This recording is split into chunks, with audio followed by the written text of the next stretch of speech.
Bonjour. Aujourd'hui, on se penche un peu sur le corrigé de l'épreuve de spé maths du bac 2025. Le jour 1, on a pas mal de choses, des probas, des fonctions, de la géométrie dans l'espace, et puis des suites et écadifs. L'idée, c'est de voir un peu les points clés, quel qu'il fallait faire, quoi. Bon, regardons ça de plus près. Oui, bonjour. Ce corrigé, en fait, il nous montre bien ce qui était attendu.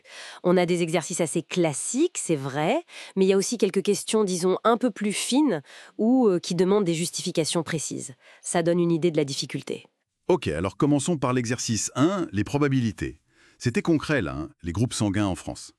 Il y avait ce calcul de P de B interaire, groupe B et résus positif, 0,084. Ça, c'était plutôt direct, non? Oui, oui, pour commencer, c'est assez standard. Ça met en place les notations, les premières idées, mais juste après, fallait utiliser la formule des probabilités totales, ça c'est un grand classique, Hmm. pour trouver P0R. Ah oui, la proba qu'un groupe O soit résus positif. 0,83, c'est ça? Exactement. Et puis, on arrive au cas du donneur universel. Justement, ce chiffre m'a marqué. P de O inter R bar, donc O et résus négatif, 0,0714. C'est pas rien, et c'est très précis. Absolument. Et ce qui est intéressant, c'est comment on passe de ça à une situation plus large.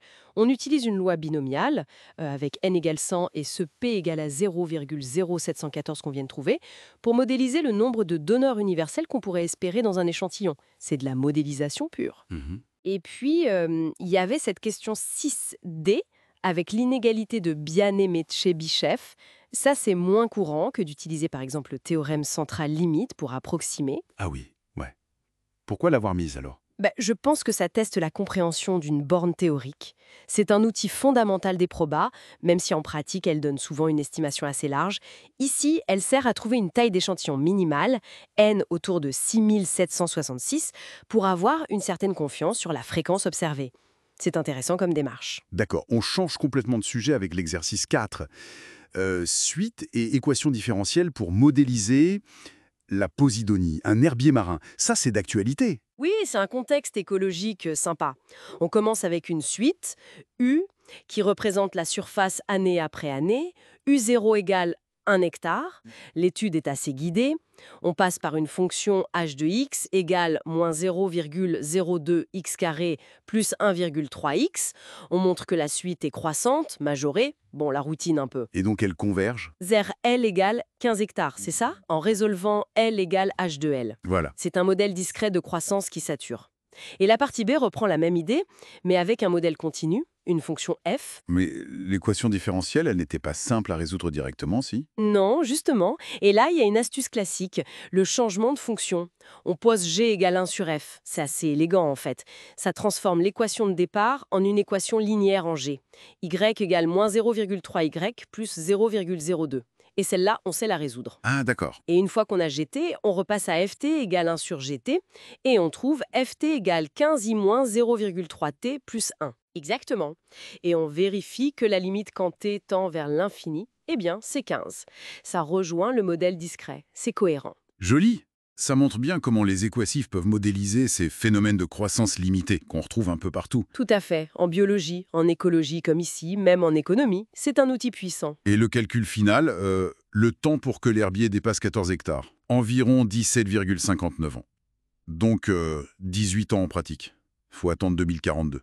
C'est ça, la patience de la nature. Bon, on a pas mal détaillé ces deux exos, mais il y avait aussi l'exercice 2 et l'exercice 3. On peut peut-être juste dire un mot? L'exo 2, c'était de l'analyse, non? Oui, analyse de fonctions pure et dure, avec du logarithme, étude complète, limite, dérivée, tableau de variation, et aussi la convexité, donc dérivée seconde, point d'inflexion éventuel.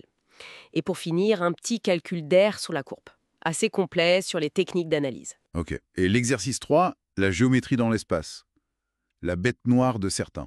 C'était un vrai faux avec justification, donc il fallait être à l'aise avec les vecteurs, les équations de droite, de plan, vérifier si des points sont alignés, si une droite est orthogonale à un plan, chercher des intersections. Ça demande de la rigueur et une bonne vision dans l'espace. D'accord. Bon, alors, si on essaie de synthétiser tout ça, qu'est-ce qu'on retient? Se corriger, il montre bien que les maths, ça sert à modéliser des choses concrètes. La santé, l'écologie. Mais il y a aussi toute la partie plus abstraite, l'analyse, la géométrie.